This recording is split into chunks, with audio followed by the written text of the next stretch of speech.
You can't win something you are not participating in. So if you're sitting on the sideline right now and you're waiting to come in, if you feel like the game feels rigid or confusing or too far gone for you to catch up, that is still a choice. That is a choice. And that choice guarantees the outcome that you're afraid of, that you are going to fail. So if you want to win, if you want to get in the best shape of your life, if you want to start the business, do the podcast, you got to be in the game. Stop stalling. People who are in the game are literally just taking action.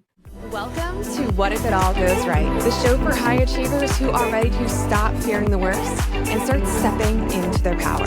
I'm your host, Angela Gargano, 6-time American Ninja Warrior, keynote speaker, peak performance coach, and former biochemist. Every episode, I'm going to give you the mindset shifts and practical tools to shake off the doubt, reignite your energy, and remember just how powerful you really are. Because it's time to stop fearing the worst and start asking, what if it all goes right? What if it's already going right? Welcome back to What If It All Goes Right? I'm your host, Angela Gargano, and today is a little bit different because it is my birthday episode. That's right, June 1st. I'm 36 years old, and I genuinely debated whether to do a regular episode or actually talk about this year, because this year has been a lot and there's a lot behind the scenes that maybe you haven't seen. And I want to get really honest with you today, maybe more than usual, because I think the version of me sitting here right now recording this is very different from the version of me who turned 35 last year. And this is in a really real way, like in a very messy way. And I actually really want to talk about it because I actually look back on my last year's birthday and I'm like, wow, like things have changed so much. And the thing was, like, for my last birthday last year, I was honestly unwell. Like I was really upset because I wanted to plan this whole kind of thing for my birthday. And I felt like I didn't really have anybody. And I felt like really lost and really depressed. I really didn't know if there was like a way out of any of the things that I had felt like I was in. I was depressed. My business was in this weird, messy middle hallway in between moment. And I was really throwing a lot at the wall for speaking and nothing was landing like right away. Like I really wanted I wanted instant success with my speaking. I didn't realize how much of a long-term thing it was. And it was tough. I remember going to therapy because I was feeling so unwell and I felt like I didn't have anyone to talk to. And every single week kind of talking about where I was at. And at one point the doctor suggested maybe we put you on like an antidepressant. Sometimes that kind of helps. And I was just like, I really didn't want to do that. I wanted to see if there was another way. So I asked him, is there another way that I can get through this messy middle part without any kind of medication or whatever it might be? And he said something so crazy to me. He was like, what if you just go and try and do things that you want to used to enjoy? Because I put so much pressure on myself for my business and my life and my achievements that I was forgetting about just life in general, right? And I think that it's really important when you think about that. I mean, that was a huge significant change, which we'll talk about when I go through the 36 things I've learned in 36 years and why that's really significantly helped. If I was to look back at that girl a year ago and just tell her hey, just keep sticking through it like you have been, I think that would have been powerful. So I want to say that to you here as well. If you're having a year, there's so much that can change for you in a year. And when we go through these 36 things I've learned in 36 years, I want you to keep going. Just keep moving forward. Know that you can have different seasons of life and you'll be able to get out on the other side. So today, like I said, I'm going to do 36 things that I've learned in 36 years. And some of these things are things that I learned a long time ago and I kind of keep relearning and coming back to. And some of the things are things that I learned specifically the hard way. Some of the things are going to sound simple and some of them are going to sound a little weird. And I don't really care because I just want to be real with you here today. And I think that the world is just wanting more real shit. I'm just going to curse. Well, the world is just wanting more real shit. And my hope is that you take maybe one thing from this, one little nugget, and you just run with it. And hopefully it changes your trajectory of your life. But before I get into this, quick note is I do something every single year. This only happens on my birthday. I do a birthday week sale for my programs. Everyone's always like, how can I support you? I'm like, the only way I really want support from anybody is to share my content or, join in on a program. And I want you to see success. That's truly what I want for you. So for the birthday sale, it only runs for 48 hours. So if you're listening to this beyond the 48 hours, I'm sorry. But you're going to go to angela-gargano.com/birthday. And I have programs for 36% off, which is more than I ever do. Dive in there, get the birthday gift. And I really hope that you enjoy them and it helps you with your life. So go for it. Okay. Are we ready? 36 things that I've learned in 36 years.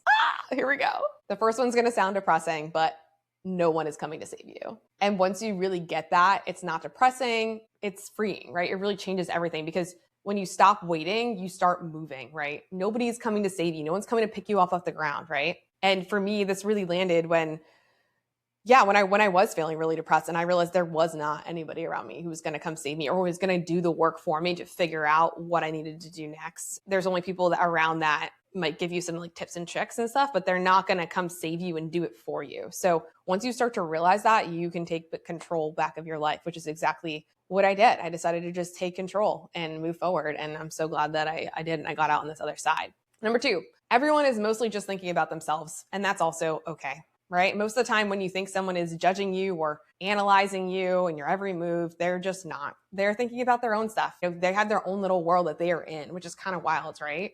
And this used to stress me out so much because I used to always think about what other people were thinking about me. I would think like, oh my goodness, like, I've shut down my business. They're going to think I'm so stupid. Like, cause I reshaped a lot of my business and stuff like that. And like, they're going to think I'm so stupid or whatever it might be. There was a guy that I was dating, and when I was in massive amounts of debt, all I just kept thinking was like, oh my goodness, I have like the debt on my forehead, and he's probably just thinks I'm so stupid, and like, why couldn't I figure it out or whatever it might be. But the truth of the matter is everyone's going through their own shit. Everyone's going through their own shit, and everyone's just trying to figure it out. And they're really focused on what it is that they are trying to do. And that's okay. Once you realize that, I think it changes a lot, and it relieves a lot of pressure you might have on yourself from thinking that everyone's thinking about you. Or when I was sending cold emails for my speaking and thinking that I was annoying the people that I was emailing, I'm like, oh my goodness, they probably read that email. We're like, what is wrong with her? It's so weird. But they probably were just living their life and answering emails. Number 3, don't let people who aren't where you want to be shape your decisions. Don't let people who aren't where you want to be shape your decision. This was a huge one for this year for me. I wasted so much energy asking for opinions from people who had never done the thing I was trying to do, or wasn't ever going to be there, didn't see the level that I saw. And it's not that their opinions don't matter. It's that they literally don't have the information, right? And maybe they're putting some of their fears on me. So be careful who you let in the room when you're making these decisions, right? You want to be around people who are at the same trajectory or trying to get to the trajectory you are, not people who are still sitting where they were before and working at a scarcity and blah, blah, blah. Like, do not let people who are not where you want to be make the decisions for you. They're going to give you the wrong answer. You need to take control of it. And I feel like with this one, I had so many people tell me like, don't do it this way with your business. Don't go just all in on speaking, whatever it might be. And the truth of the matter was they were not where I wanted to be anyway. So I can't let their opinions move me forward. And that's okay. And that was a really hard lesson to learn. Number 4, be a leader. And being a leader means making a decision, even if it's the wrong decision. I think so many of us are waiting for certainty before we commit to something. We're waiting for this like more sophisticated version of ourselves, but that just leaves you paralyzed. It leaves you paralyzed and not moving forward at all. And at some point, you just have to pick something. You have to stop questioning all the different things and knowing that you can adjust as you go. You can't adjust when you don't move anywhere, right? So just making the decision, even if it's the wrong decision, it's still the right decision. It's still going to get you to move forward faster because you're going to learn quicker that it wasn't the right decision, or you're going to learn a lesson before. But you have to just make the damn decision. When you're sitting there indecisive, I don't know, I want to do this, whatever, just freaking do it. Like, just go all in. Wow, I'm being really raw today. Just go all in on it, okay? And even if it's the wrong decision, you just need to make one, okay? Make one. Stop sitting there, stop whatever. Just make a decision and commit to it. Number 5, you have a voice, use it. You can decide one day to just be okay with things. You can decide to say something. Both of those are choices. Maybe one's a little bit quieter. You could decide one day that like everything's fine. There was a moment where I woke up this year and I was like, you know what? I decide today that I'm not going to be depressed anymore. I just decided. There was someone who I was really upset with, and I could choose to still be obsessed with them and try and talk it out or whatever. Or I was like, I just decided it's fine. I forgive him. It's fine. So you can decide to just be okay with things, even if it's loud or even if it's quiet. You have a voice, use it for yourself. 6, you can't hold other people to your expectations of them. So many people have their own path. And I think that I unintentionally was having expectations for how I wanted certain people to show up for me. And that's not fair on them because I put this expectation on them that they didn't even know that I had. They're running their own thing, their own life. There's so many things that I don't see outside some of the everyday, right? Maybe they had these dreams that I didn't even know about. So when I stopped expecting people to show up the way I would show up, because I show up a lot, I show up fully. Like if you are a part of my circle in my life, I will go all in on you. I got less disappointed and a lot more clear about who was actually in my corner when this happened. You can't be like, I expect you to show up this way. Like that's not how they show up, you know? And for me, like I said, I go on people. It also allowed me to navigate and move forward and be like, okay, like who do I put this next level of energy and power into, right? If they don't show up the way that I would love for them to show up, like again, which is okay. But I started to get way less disappointed when I started doing that. 7, dogs are genuinely one of the best things in life. Okay, I've had my Pepper Girl now for 3 years. She is the best. That is the lesson. Dogs are just amazing. Like when I'm in this park and they're just genuinely happy, or I was telling a friend at the dog park the other day, just how loyal dogs are. I was out in, Austin, and sometimes there's homeless people on the street, and you see the homeless person there with their big sign and their dog laying next to them. And, the ones that I saw, the dogs were very much taken care of. But the fact that that dog is so loyal to that person and probably brings and provides so much love that he's like maybe never had before, they're really just, my dog's like so cute right now. I'm just looking at her. I'm like, she's just perfect. Like, she's just perfect. She makes me so happy every morning. Number 8, emo music is medicine. Never stop listening to it. I don't care what anyone thinks about my playlist. Some songs, just live deep within you. I think I forgot. And this is part of like, as I was coming back to just like living life again and just being joyful and enjoying things, I forgot because I was so serious on things I really enjoyed. One of them being emo music. And sometimes there's these songs that like bring you back to these certain moments. There's actually like a scientific thing on that as well. But for me, for example, this is not emo, but Thunder from Imagine Dragons, I put that on. And for some reason, I remember right away being in my car, coming back from my ACL comeback and deciding that I was going to make this happen. Or for my emo songs, I just remember like singing my heart out to the emo songs like Fall Out Boy or whatever it might be, or Dashboard Conventional, Vindicated, I was selfish, I was wrong, and just singing my heart out. And I go to emo shows here in Austin all the time with the band called Yell Out Boy. And there's something about going back and getting that medicine and that joy that uplevels so many other areas of your life.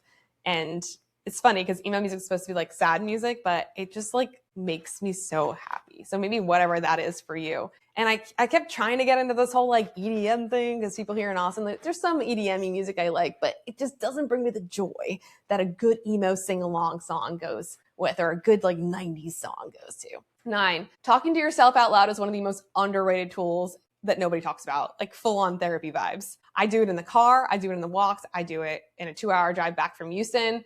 That I just did recently, and it genuinely helped me work out so many things that have been stuck on for weeks. Just literally talking to yourself out loud. It's kind of like when you talk to a friend, but you're talking to yourself. Just say it out loud, because sometimes it sounds a little bit different in your head. So saying it out loud is going to help move you forward through whatever it is that you're going through. 10, things don't take as long as you think, especially the things you keep stalling on. Things don't take as long as you think, especially things you keep stalling on. There's this thing that I saw on Instagram. It was this woman, and she quotes, I don't know who it was, but it was, how long does it actually take? That thing that you've been sitting there. Maybe it's like paying your tax, or maybe it's I'm trying to think of some of the other things that I like was stalling on doing, making that phone call. A lot of times it's adulting things I never want to do. And I'm like, this is going to take so long. I don't want to do it. And then you go and do the thing, and it literally took you like 30 minutes. And you realize that the energy that you worked up in your head about how long this thing was going to take was just ridiculous.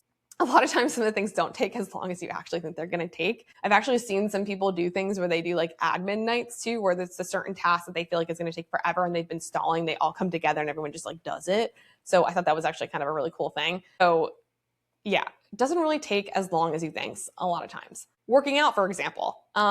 People think you need to do like 2-hour workout every single day, and they think it's going to take up like half of their life. If you actually do the math with it, and I talk about it in my keynotes, there's 168 hours in the week. And if you just work out for 30 minutes, 5 days a week, that's only 2.5 hours of your week. It's actually not as long as you think. You're just working yourself up in your head so much that you just keep avoiding it, and it's absolutely taking you longer. So ask yourself, like, how long does it actually take?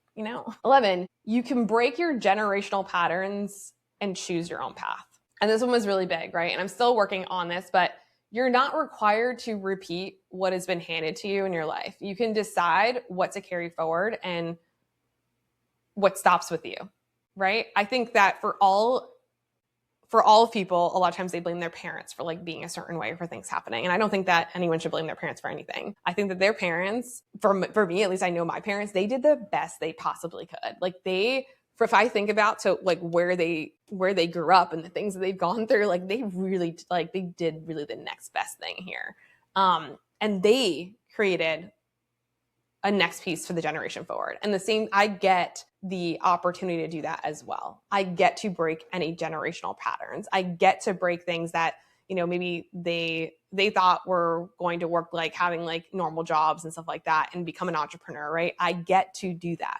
I get to move forward and show that, you can have healthy relationships with your families and stuff like that. Like I get to do that. So anyways, and putting specific boundaries down and stuff like that, but you can break your generational patterns and choose your own path. You get to do that, right? And I know it's tough, and I know everyone has a different situation. Maybe you don't agree fully with me, but I really do think that like you can break those things, and it's not easy, but it can happen. 12, experiences over everything. Choose the trip, do the dinner, do the weird adventure every single time. I think that having actual physical things is great. I mean, there's certain things that I'm really excited to get. Like I just got myself a new couch for my birthday. It was 45% off. I was so excited. So that thing's going to make me feel really good in my home and stuff like that. But I feel like I'd rather spend my money in the things that I have on experiences, because that's what actually compounds over time, is the experiences that you have, not like the thing, no matter how wealthy you get. 13, when you hire by values, it changes everything. A huge piece for me this year was I actually had to go back to creating a team. And I actually had a really hard time with this decision to create a team again, because I didn't know if I could hold the leadership. And I didn't know if I could hold all of that, because being a leader, having your own company is a lot of responsibility. And for me, I do not hold that lightly. I want to take care of every single person on that team. And a huge piece of what I found that kept us going, especially in my in-between moment. I mean, I had an amazing team members who stuck with me in the messy middle when I had no idea where the hell this business was going to go. They stuck with me the entire time. And a huge piece of that was values, right? We made sure that the value system was super clear, that we had integrity first, that we were living in the service of transformation of others. So really making sure that whoever comes onto your team aligns with the values that you have and that you've written out, or just in your life in general, is really important. That helps them show up better. That helps the integrity and the energy change, for like they're not working for you or working with you, right? And I think that's really important. We're working for a common cause. 14, leadership and business aren't about you. The huge shift here, a thing that I was building here, I, again, was really stressed about always trying to make money. And it was definitely always about me, because again, generationally, like I'm like, this is survival mode. Like I want to survive. And I was getting really stressed about all the different pieces. And then I realized that like I have an opportunity that most people do not have. I have an amazing platform for helping women get their first pull-up. I've got amazing stages that I can be on. And I actually get to create the ecosystem of a small business where I now can support amazing people on my team get to the dreams that they want to get to.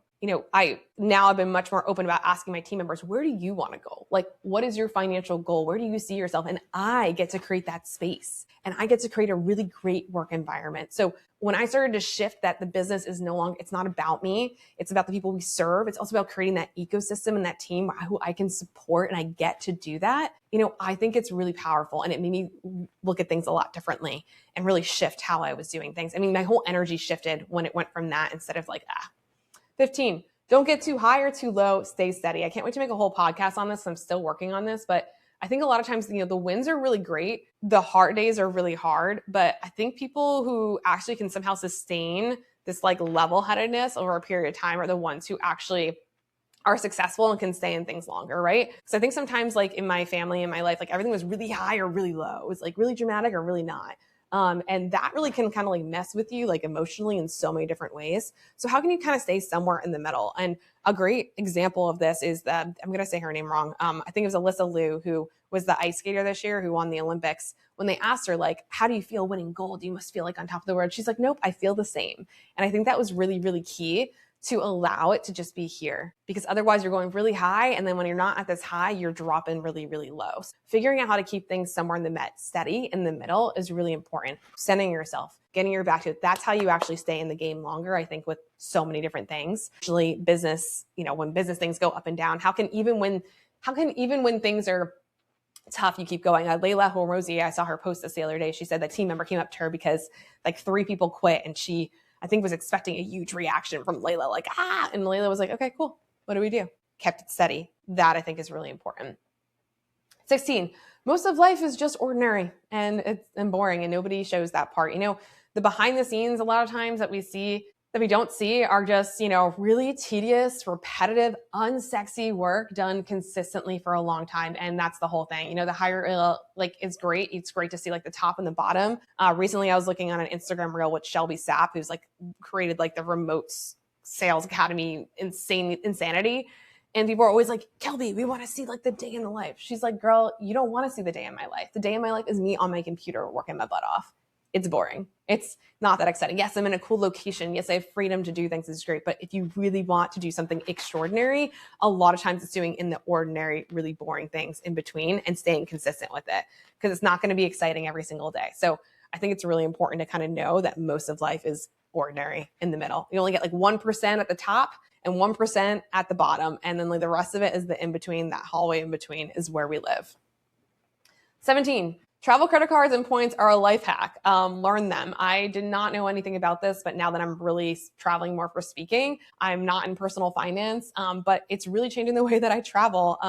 You can use them properly. You can travel so much more, get all these points, have all these, there's so many perks to doing it. So do the travel stuff. 18, be in the game. Just be in the game. Wealth, business, life, it's all about a game, but you do have to actually play the game in order to win, right? You can't win something you're not participating in. You can't win something you are not participating in. So if you're sitting on the sideline right now and you're waiting to come in, if you feel like the game feels rigid or confusing or too far gone for you to catch up, that is still a choice. That is a choice. And that choice guarantees the outcome that you're afraid of, that you are going to fail. So if you want to win, if you want to get in the best shape of your life, if you want to start the business, do the podcast, you got to be in the game. Stop stalling. People who are in the game are literally just taking action. 19, improv changed how I think. I took improv this year multiple times. I wanted to take it more.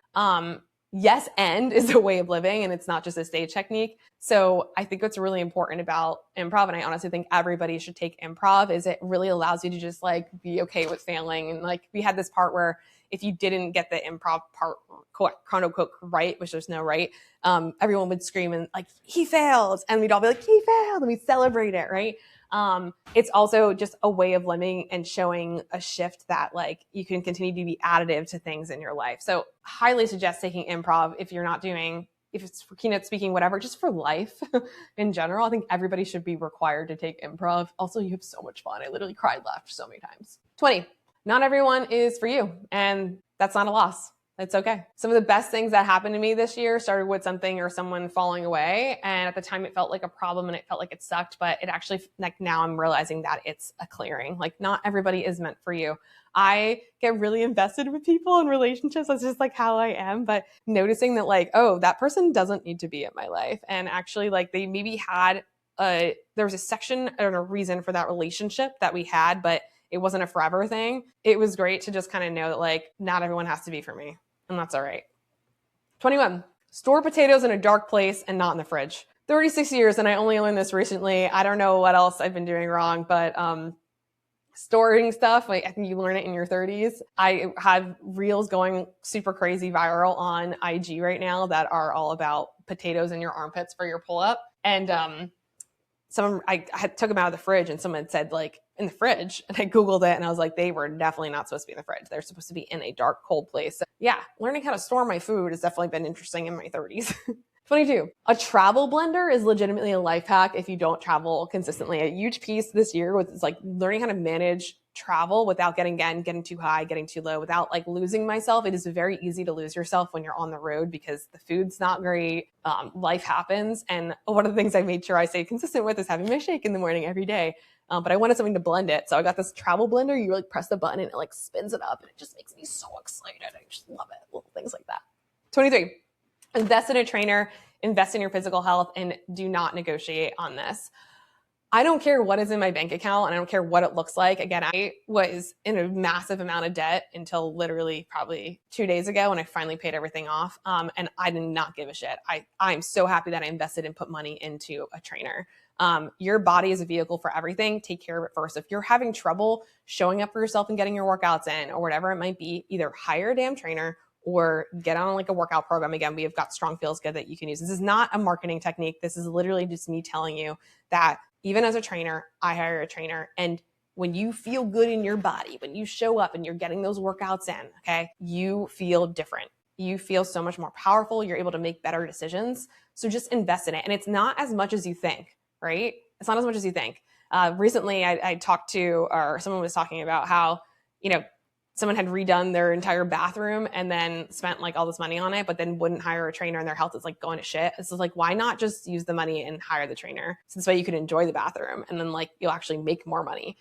So even when you don't think you can afford it, I think it's the hack. And especially if you're able to afford a one-on-one is freaking awesome. If not, like do a group coaching thing, whatever it might be, but put your money into it. Stop saying you can't afford it. If you're not showing up and doing it, get someone to help you get in the movement of doing it. You need to invest in yourself and your health, okay? Like that's the only thing we have. 24, hire A players even when it stretches you. Same thing goes with the financial stuff, right? I was in so much debt and I'm so happy that I took a chance and I hired A players because I was thinking for the long term, okay? Because when you try and do everything yourself, it doesn't work, right? And you can hire people and build them up into A players, which is great. But if you can try and hire key players, A players that are going to move you forward and accelerate everything, that this is like what they do, because you just cannot be good at everything, right? You got to do it before you're ready. It's going to feel uncomfy, but it's worth it. 25, set clear expectations and standards with people you work with. This is not to be difficult. This is, if you don't set the clear standards, you can start to get really resentful of people because you're like, why are they not doing that thing? And it's like, because they probably didn't know. So set expectations from the beginning with people who you work with. For example, when I finally I joined in to get a speaker manager. Before I did it, I was like, I have expectations of you. Here's what I want it to be like. I want you to do X, Y, and Z. Then I was like, here's what you're going to expect of me. I'm going to do X, Y, Z. Cool. And we're also going to meet every other week and we're going to set our standards for each other. When we started off that relationship like that, game changer. We both had trust in each other. We were both showing up and doing the thing.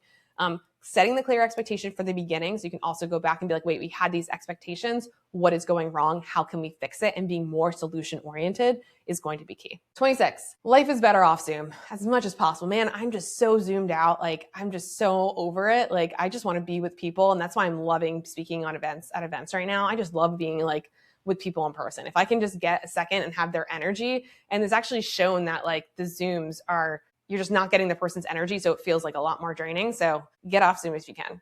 27, everything takes way longer than you want it to. And then it's worth it. Yeah. I've been building this business for 10 plus years. And some of happening right now, people are like, oh my goodness, it's amazing. You're crushing it. And I was like, this is 10 years of time, right? For speaking, 3 years ago, someone had told me, oh my goodness, remember Angela, when you were on the stage and you said you were going to go into the speaking thing 3 years ago, right? So we want things tomorrow, but a lot of the really good things take time. It's going to take time. And I think when we take a breath and realize that, it actually makes it a lot easier. Just stay in it. Stay in it. Okay. My speaking business was slow. And then boom, it was trajectory. But that was all because of this time. And it also allowed me the time that I needed in the in-between to get better at the craft, right? To hire the speaking coach, to go on these stages that were like in a bar or something, right? And like get all my speaking out, right? It's going to take longer than you want. 28, start messy, right? So many people are just waiting for things to be perfect or whatever. I mean, just start freaking messy. That's how you get your hands dirty, get in there. The best version of yourself is like, it's going to come from some proud, embarrassing moments. So just start messy, go for it. Even if it sucks, the people who tell me, I want to start the podcast, but haven't started it yet because they're waiting for all the right equipment or the whatever. I'm like, just start freaking talking, start messing and get into it. 29, have a weekly Delulu day. I'm going to do an episode on this as well. One day a week where you let yourself believe, be completely unreasonable, slightly unhinged version, send the email, make the ask, pitch the thing. I know people who have told me that they've actually done this and it's worked for them. So Delulu day for me is a day where I just do things unhinged. The Delulu day led me to getting a book deal, like a 5-figure massive book deal from an amazing publisher. Because one day I decided to just send the freaking email when I had no idea what I was doing. And I also think what's really important about a Delulu day is remaining completely detached to it. So detached to the outcome, like being so crazy and unhinged about it that it doesn't matter if it happens or not.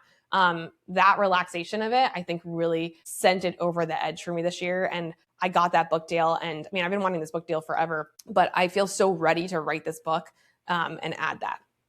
30, flirt with life, man. Joy is something that a lot of times is the actual answer. When I go back to the depression and the thing that I was feeling, when he said to go just do things that you love again, when I forgot what they were, I started to go out and surf again. I started to go dance again. And he said, even if you don't feel the joy right away, just start to just be in the motion of doing it. And a lot of times, like if you're just so serious all the time, like at some point you realize like you're not having any fun. Play is where the best ideas come from, right? But some of your best ideas and the best things in life aren't happening when you're sitting here thinking about it and trying to do it, right? It's going to laugh. It's going to live a little. It's going for a walk. It's enjoying somebody that you're around, right? So I'm so happy that I never wound up taking any of the antidepressants. And instead I just went all in and enjoy. And I make it intentionally every single week. What is some cool, crazy, fun thing that I can do every single week? So a little flirt with life each week and a little Delulu each week, and boom. It's like a perfect recipe for enjoying life while also working hard and getting towards your goals. So that's important. 31, not all bad debt is bad debt. I'm gonna say it again, not all bad debt is bad debt. You know, some of the best investments that I made came from betting on myself. So like I said, I just literally paid off I was in 60K credit card debt again for like the second time, which is so frustrating. But when I reflect back on it now and the ease I feel from it, I was in that 60K of debt because I took a lot of chances on myself. And I was thinking again, more long-term. Yes, it sucks to have them on credit card and have interest. And maybe it's like the smartest thing to do, but it stopped me from pausing and being like, I'm going to wait until I have the money. I'm going to wait till this, and it just allowed me to go all in. So as long as you have intentionality with it, right? Even if it doesn't work out, you know, fear-based financial decision will keep you small. So many fear things, but you know, the difference between the bad debt I think is like buying stuff that is like actually not going to move you forward. I think that good debt, no matter what, if it's on a credit card or not, if it's going to move you forward and make you better, like it's worth it, honestly. Like it just is. I'm happy that I took the chances that I did. If you talk to most entrepreneurs, they might be in the same amount of debt too. 32, when you start making more money, a lot of people will want more. As my business has become more successful, which is really, really exciting. What no one prepared me for is that now people are trying to ask me for money. And now like they have this whole weird sense of like where the money's going and like what you do with it. I'm like, bro, just because we are making more money does not mean that's going directly into my pocket. I'm being financially responsible with it. It's going back into the business. Like people don't realize sometimes where money actually goes. They don't see the Stripe fees and all the other stuff for the business. Like there's a lot that goes into it, but it's funny how people just will all of a sudden just show up and start asking for money or try and take advantage of you.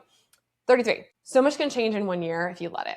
Like I said, this is the one I'm really feeling right now, especially because my birthday is June 1st, exactly where I am today. Not exactly where I was last year. I mean, last year, 60K plus in debt, depressed, not in a good place at all. At one point, hyperventilating on the bathroom floor. But we're here now. We made it through. We just had to get through some of that emotion stuff, which I think is really important.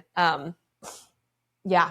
And I think that it's really important to know that like you can change the entire trajectory of your life in 1 year if you allow it. 34, what if it all goes right? Is the question that actually changes how your brain works. And things just work out for me is a decision, not a personality trait. So I want to be really clear here. What if it all goes right? This whole journey of this, it started when I was trying to shift my mind from negative to positive thinking. This year, when I decided that I was going to get up and get out of my depression, you know, I stood up and I was like, things just work out for me. And it created this decision that things were just going to happen. The what if it all goes right? Ask the question, allows you to ponder on it. But things just work out for me. That is a decision. And that is on my vision board right now. It says things just work out for me. When I wake up, and especially when I've had a day where I'm a little stressed out, I'm like, you know what? Things just work out for me. Okay. And I think that's really powerful. I just did a whole episode on the reticular activating system and comparison and stuff like that. And, you know, you can start to find evidence of good things when you start to kind of change your mindset to what if it all goes right and things just work out for me. You get to choose instead of thinking negatively. You just have to decide. 35, everyone has different timeline, including you. I've caught myself feeling really behind right now, especially on like marriage, money, friendships, milestones that I thought I was supposed to have by now. And I keep having to come back to the fact that I'm just not on anyone else's schedule. Like this path looks way different for me than it is for you. And I just think it's really important to kind of understand that everyone's path is going to be a little bit different, and it's okay. There's no rush. What's the rush? But I do really want to, shameless plug, I do really want to find an amazing partner this year. I'm really ready for that. I'm really ready for love. I'm really ready to have a companion to come do these awesome things with. 36, you attract who you are, and energy is currency. people really do feel energy. What I'm noticing so much from being on stages, from speaking on stages so much lately, is the one thing they always say to me is your energy is just amazing. Even with my workshops, Angela, your energy is just amazing. They hear what you say for sure, and then like they take the nuggets, but they more importantly, the currency is how you made them feel. How you made them feel, right? And I think it's really, really important to know that with your energy, like how you show up, and you're going to attract who you are, right? Some of the relationships and the things that I was in, I was wondering like, why did I attract that, right? And instead of like blaming the person and being like, why does this person suck or not what I expected? It's because I was attracting who I was, which was maybe anxious, right? Which was maybe somebody like attracting somebody who didn't see their worth as much, right? So I just think it's really important to realize that, your energy is your currency. That's really what's going to like take you to the next level. So anyways, that was a lot. 36 things that I've learned in 36 years. Some of them practical, some of them messy, some of them funny, some of them I'm still working on, right? But if you take one thing from this today, just one, then you just take one thing. If you don't need a whole action plan from this or whatever it might be. And I just really hope that there's some of these pieces that landed for you and that the vulnerability really can help you excel and move forward in your life. And I'm excited to do 37 things I learned in 37 years. And hopefully by then I have a man. If this episode landed for you though, share it, send it to a friend who's in a hard season right now. If you want to get one of my birthday sales, remember angela-gargano.com/birthday, 36% off our programs. We'd love to support you and help you on your journey. And we'd love to see you there. And reminder throughout the rest of this year, what if it all goes right? What if it all goes right? Everything is working out for you. It just is. What if it all goes right? Everything is working out for you. It just is. Anyways, I'll see you in the next episode. It was actually episode 100. So I've got something special on that one too.